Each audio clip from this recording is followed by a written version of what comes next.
Good morning, everybody. It's the 23rd of November. We are Signal Centre Talking Ball for our 500th episode, Steve. Congratulations on making this far. 500 on the Love old it. life days. That'd be 500, mate. No Yeah, worries. Yeah, easy, easy sorted. peasy. Yeah, I'll easily get rid of that for you. Lovely. Yes. Yeah. Well done. Congratulations. Indeed. It's been Um, easy, isn't it? it has been pretty easy. Yeah, it's good fun. I hope. Hope Yeah. everybody else feels the same way. Yeah. I wonder if there's Yeah. anybody still got any money in their account that started following us on day one. Yeah, mate. Well, I think we'd have heard from a few if they hadn't. If Any they're, disgruntled ones? yeah, yeah, that's what you normally hear from. When it goes well, you don't hear from them. When Yep. it doesn't go well, you hear from them. But Yeah, that that's could the be way of the the world. case. That's the way of the Yeah. world, I think, isn't it? Yeah, I I'm mean, not. I'm not going to moan about it until I moan about it. no, we haven't pulled any punches. We just tell it how it is. We don't give any sort of unrealistic expectations. I think No, we just give exactly. a pretty good account of what trading's all about, right? Yeah, and some people don't like that. They No, they want us don't to. like it. They want to be sold the dream. Indeed. Unfortunately, that is a dream. Yes. Okay, let's get going then. So obviously we've had a couple of days off because we've been doing various bits and pieces. We've had the show in London. We had a show in Cyprus. So we're back now, and we'll be all good for the run up to the Christmas period. Yeah, In yeah, terms of the latest news today, President Joe Biden has selected Jerome Powell for a second term as chair of the Federal Reserve and elevated Lael Brainard to vice chair. That's sent Wall Street into the Thanksgiving holiday with one less thing to worry about. So, obviously, Thanksgiving this weekend or this week, Thursday. Then we have Black Friday, obviously on Friday. So there will be, I think, muted price action potentially between now and the end of the week as people are travelling for various holidays. Obviously, the country is still grappling with the fallout from the pandemic and rising cases. It's not just the case in the US, but pretty much everywhere. Chancellor Angela Merkel said that the latest surge in COVID-19 infections is actually worse than anything Germany has experienced so far, and has called for tighter restrictions to help check the spread. Slovakia is mulling the possibility of declaring a full 3-week lockdown. US said it would skirt lockdowns imposed in some European countries, while China also faces it's one of its toughest tests from since the first day of the pandemic. So really quite a bit of a struggle out there, and further signs that it's not going away, which isn't good. yeah. Just on the oil front, seeing that President Joe Biden is preparing to announce a release of oil from the nation's strategic petroleum reserves as soon as today. The move is likely to be in conjunction with India, Japan, and South Korea. It would be an unprecedented effort by major oil consuming countries in order to tame the price. Obviously, we'll come onto the charts shortly and have a look at what's going on with the price of oil.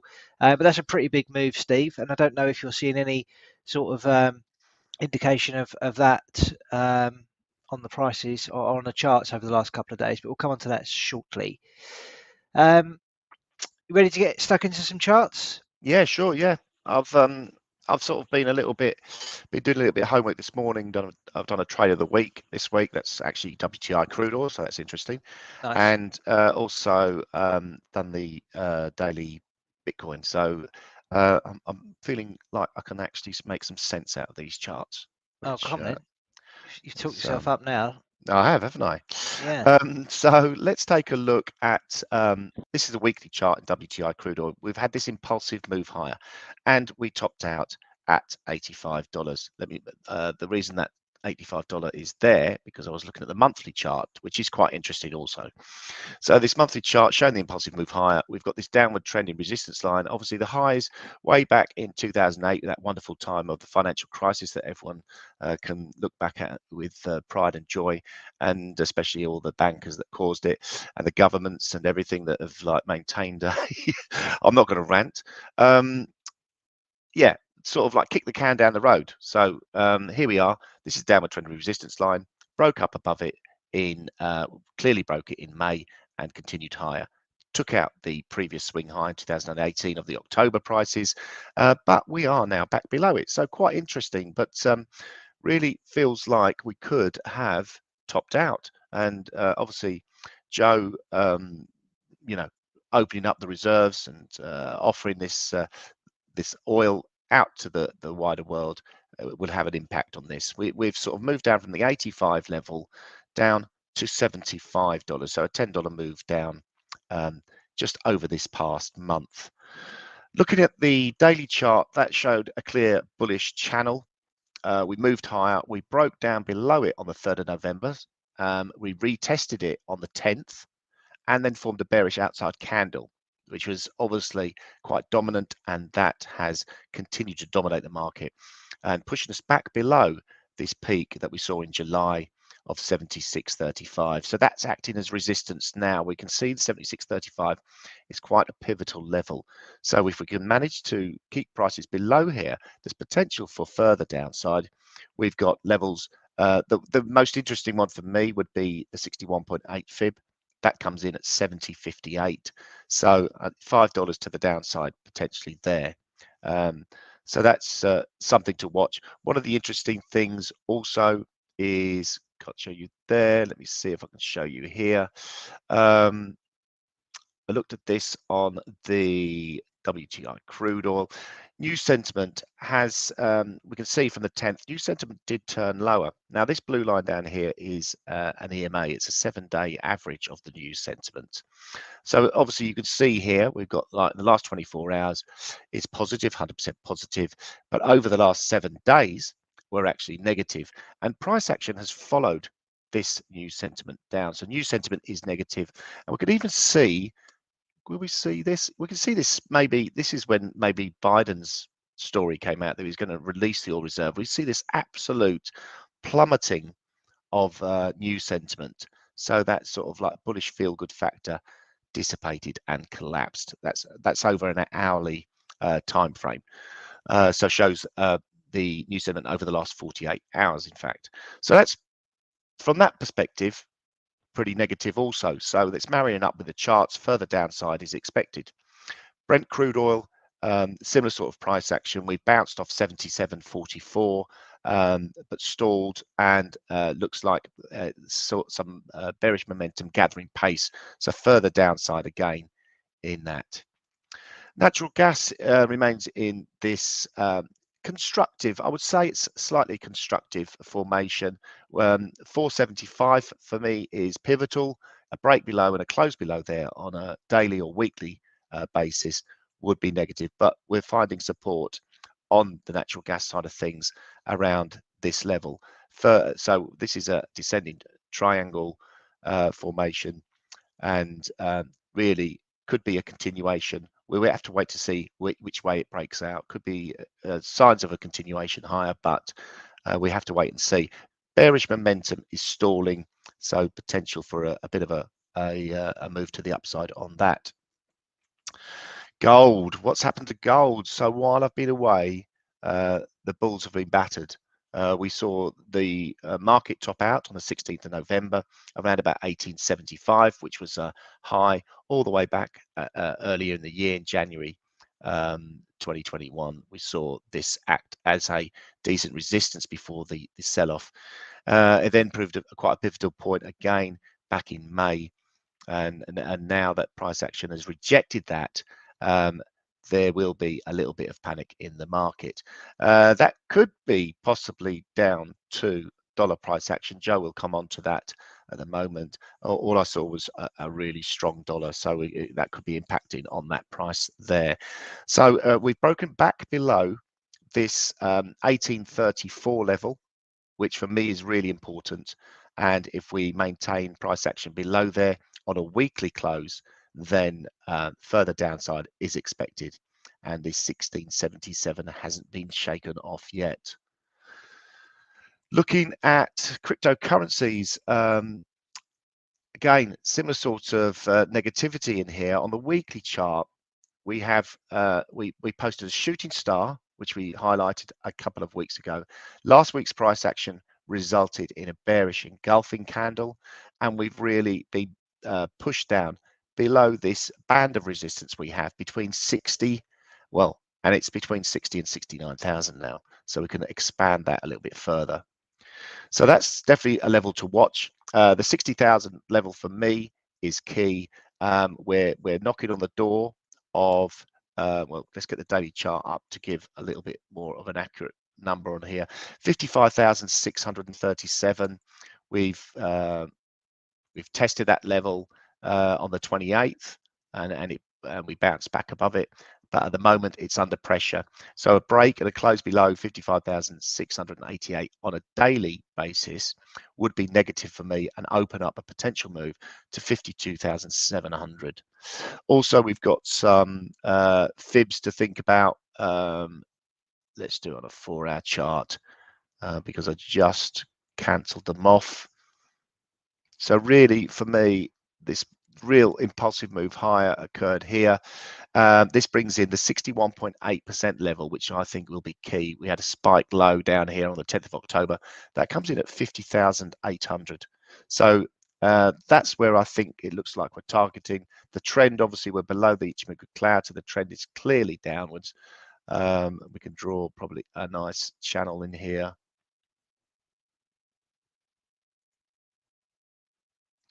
Nice channel in here, which we will only be concerned about if we manage to get above the 60,000 level and start to break higher. So bearish for me in the short term on here. We've got the performance. If we look at the performance at the bottom here, we've got Bitcoin's down 6.5% on the week, 7.6% of the month. The other interesting one for me actually was Cardano. That on the month is down 16%. On the 3 month, it's down 35%. So that's really in a little bit of trouble. Let's take it back to the daily chart to get a bit of a cleaner picture. We had this 247 level, which was the previous all-time high. We broke above there and held really nicely, retested. But then when we broke down below it, we've tried to get back above it and we failed. And we had support coming in at 180 and we're trading just below there, which isn't good for Cardano. If this negative price action continues, which it looks like it's doing, a break of 170 could open up and move all the way down and fill this vacuum of price action down to 145, and then potentially 125 comes on the radar with this long-term upward trending support line. So that's one to watch. Cardano, which hasn't performed very well over the last 3 months, as I say, that's down 35%, while the Bitcoin is up 14%. Taking a look at indices, one thing I haven't had a chance to have a look at, wouldn't surprise me if we're close to all-time highs, obviously. FTSE has turned around over the last couple of weeks, really, and we've found, well, we're looking at targeting support at 71.80. At the moment, trading at 72.17. Negative price action over the last week is clear and evident. We've actually formed an evening doji star formation. We call that a doji. It's not a clean doji, but it's very close to. And we can see that if we can get down below 71.80, it opens up a potential slide back down to around about the 71 area. On the DAX, last week's price action, shooting star, bearish engulfing, so a shooting star formation potentially after producing a high, all-time high at 16,300. Nice little level. We're already 400 points lower than that. It doesn't take long to capitulate these in this sort of day and age. So CAC, similar sort of price action. Dow Jones, well, we've had 3, we're into a third negative week potentially. Another lower low has been posted this week, and that looks to have topped out also. Nasdaq hasn't done the same. That's projected higher last week. We formed a new all-time high this week. That comes in at, check out the daily, Steve. Yeah, 16,768. On the daily chart, let's have a little. Wow, Yeah, that doesn't like look too good. That's a bearish outside candle on the daily, and we're projecting low this morning, so a lower low and a lower low. This impulsive move is pretty clear. We've got this impulsive move higher. So that's the 5th and final leg. Now we'll see an ABC correction. And let's draw the fibs in there. 38.2. So a normal correction, we'd see a move down to 15,856. A more definitive correction, potentially resulting in a reversal, would see a move down to 15,300. So lots of pressure. That's a lovely looking candle. You've got the MACD crossover also.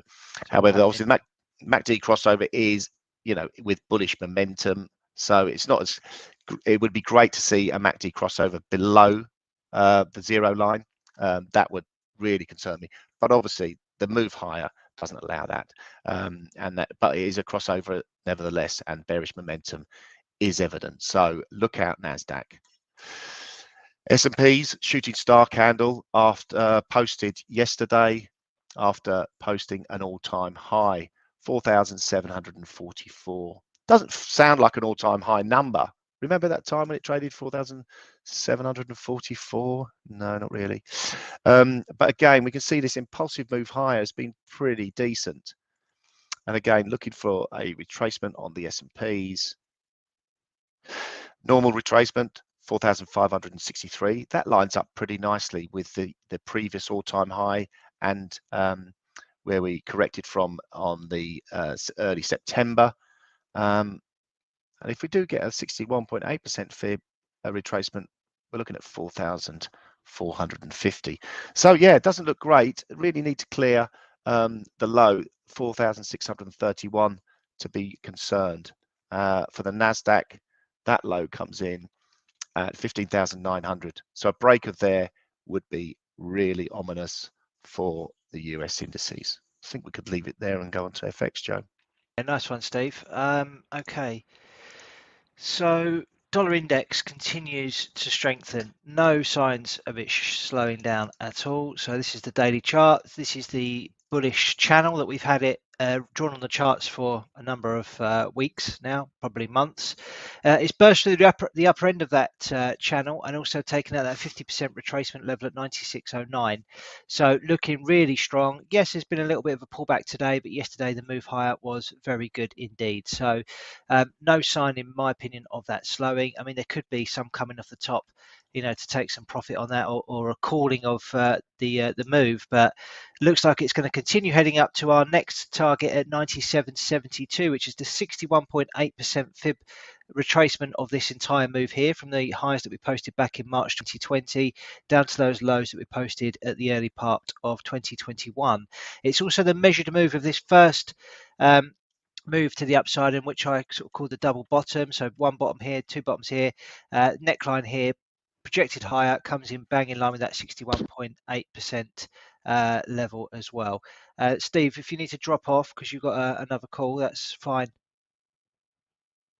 Sorry for that. I'll try and pop back if I can. No worries. I'll catch you soon. Cheers. Yeah, so looking very positive on the dollar index front. So next level to look for on the upside, 97.72. And obviously on the flip side of that, it means that Euro USD continues to trade lower, down at 20-month lows now on the Euro USD. No signs of that slowing whatsoever. It's broken out of the bearish channel quite aggressively to the downside, and we've seen some nasty red candles posted in the last two sessions in particular. Bit of a fight back today, up by 0.3% as it stands so far. Probably just a bit of a relief move more than anything else. This head and shoulders top pattern that we've been banging on about for some time, still very much looming over the price action. The measured move of this head and shoulders top from the head down to the neckline projected lower comes in down at 110.56. So that is our ultimate target on the downside. That's where we feel that the selling could potentially slow. But overall, it looks very bearish for Euro US dollar. No signs of that slowing. Looking at Euro sterling, that continues to trade around the lows. It's trading within this this bearish channel, as you can see. We've made some new lows in recent sessions, but the ranges are actually, or have been, quite large. As you can see, the candles are picking up a bit. So quite a lot of indecision down here. Is this 84.03 or 84.00 level going to do a job as support? We'll have to wait and see. But any relief move to the upside is likely to be limited and short-lived. So overall, it remains bearish, but in the short term, there could be some signs that there is a bit of a reversal taking shape. So do be careful if you're looking at that. If we take a look at cable, that is not really doing an awful lot. Still, trend looks pretty bearish. Looks as though we are going to make lower prices. The next level down is our 38.2% fib level at 131.65. So looking for lower prices on that. Just wondering whether or not there's a channel forming here potentially if we take those two lows there. So yeah, it looks like we're going to continue trading within this channel to the downside. So therefore selling into any rallies. Looking at some of the riskier currencies, Aussie yen was quite interesting. Price action has been very choppy. Obviously, we made new highs up here, completed an inverse head and shoulders bottom. I've seen a pullback to test arguably the neckline of that pattern, which I would say is probably more likely to be down here at 82.00. Cluster of supports in and around here as well. Seems to be holding for now. So some potential for a move to the upside on that one, I think. US dollar, Japanese yen has been one that I've been monitoring because I believe there was a flag pattern forming here. So we had the flag pole following the break from this consolidation channel here. This big blue line, the 114.36 level, is pretty relevant because we have to go all the way back to here, 2017, for when this level started acting as resistance. And as you can see, it's done that on a number of occasions previously. So we are now making the highest prices that we've seen since 2017. It looks like we've broken out quite convincingly of this flag pattern. Little bit of a pullback and a retest, and then a strong move to the upside and actually closing at new highs yesterday. A little bit of a pullback today, but ultimately it looks like higher prices are set to continue there on dollar yen. So finally on FX, there's been an absolutely huge move in the dollar versus the Turkish lira. The Turkish lira really is just getting absolutely smoked at the minute. So President Erdogan is talking about cutting rates. And obviously that is having a huge impact on the price of the lira. Just the 8.5% today on that, which is pretty unprecedented when it comes to FX markets, to be honest, to see moves of this magnitude. So it is a pretty big deal. This is the highest price for dollar Turkish lira that we've ever seen, and it doesn't look like it's slowing down. So be careful if you're trading that. I mean, clearly there's volatility there, and that would obviously mean that there is opportunity potentially if you're smart about how you set up your trades. But I would be looking to follow the macro story on that rather than looking at this from a technical perspective at the moment, because on the technicals, obviously it looks like it's just going to keep going up. But as we all know, these things don't go up in a straight line forever. So do be careful if you're looking at that. But some very unprecedented moves there in that FX pair at the moment. Okay, that's it on the FX front. So usually now we would do a gun to the head trade where Steve and I would make a call live on the channel where we believe we can make a few pounds between now and the close of our business day at 9 p.m. tonight when the US market shut. That's when we tend to cut these ideas off. So having a look at that, I really like what's going on with dollar yen. Suggesting that it has broken out of this bullish flag. We saw this big push to the upside yesterday. There's a little bit of weakness today to potentially offer an opportunity to buy into that dip. So I'm going to take a look at the hourly chart. In fact, this is a 4-hour chart. I'm going to try and get long here. So I'm going to buy it at 114.67. I'm going to have quite a tight stop loss. Just going to go there, 64 ticks at 114.03, and obviously going to be targeting new highs.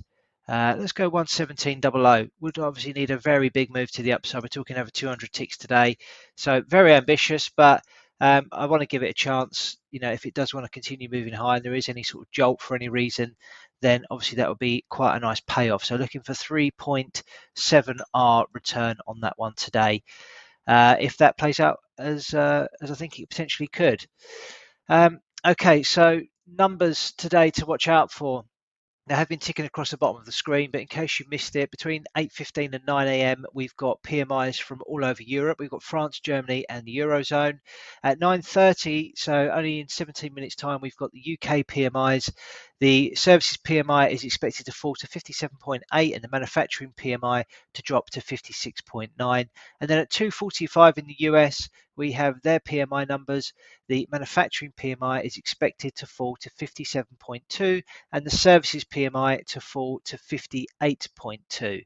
So lots going on in the market at the moment. Obviously, we've got this chat with regards to Jerome Powell being nominated for a second term as chairman of the Federal Reserve. We've got President Biden also announcing the release of the country's national strategic petroleum reserves in order to try and ease the oil prices. That's a move that's been done in conjunction with India, Japan, and South Korea.